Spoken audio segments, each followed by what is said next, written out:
ఈ మధ్య కాలంలో టాలీవుడ్ సినిమాల్లో రొటీన్ కి భిన్నంగా హీరోల చేత ఏమైనా చేయించడానికి దర్శకుల నిర్మాతలు వెనకాడడం లేదు. హీరోలు కూడా తమ ఇమేజ్ గురించి ఆలోచించకుండా కథకి ఏం కావాలో అది 100% చేయడానికి ప్రయత్నిస్తున్నారు. అయితే వారు చేస్తున్న ఆ ప్రయత్నాలన్నీ వృధా అవుతున్నాయి. ఎందుకంటే సినిమా దర్శకుడు షాక్ ఫ్యాక్టరీగా ఫీల్ అయిన సినిమాల్లోని ట్విస్ట్లు ముందుగానే సినిమా టీం ద్వారా లీక్ అయిపోతున్నాయి. ఇది సినిమా మీద బిగ్ ఇంపాక్ట్ చూపిస్తుంది. ఇటీవల విడుదలైన పెద్ది సినిమాతో పాటు నేడు విడుదలైన లెనిన్ సినిమా వరకు కూడా ఇదే పరిస్థితి ఎదురైంది. ఈ సినిమాకు సంబంధించి షాక్లు సోషల్ మీడియాలో దాదాపు 3-4 నెలల ముందు నుంచే కనిపిస్తూ వస్తున్నాయి.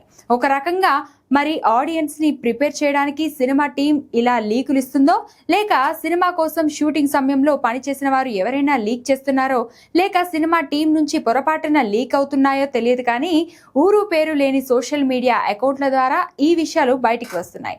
తొలుత నమ్మకుండా ఉన్న సినిమా రిలీజ్ అయ్యాక మాత్రం అది నమ్మాల్సిన పరిస్థితి ఏర్పడుతుంది. ఈ విషయాలు ముందే తెలియడం వల్ల అవి ఎప్పుడు జరుగుతాయా అని ఎదురు చూస్తున్నారు తప్ప వాటిని ఒక షాక్ ఫ్యాక్టర్లుగా ఫీల్ అవ్వాల్సిన ఫీలింగ్ మిస్ అవుతుంది. మొత్తం మీద ఇదే పరిస్థితి కొనసాగితే భవిష్యత్తులో సినిమాకు సంబంధించి ఎగ్జైట్మెంట్ కిల్ అయిపోతుంది అనడంలో ఎలాంటి సందేహం లేదు.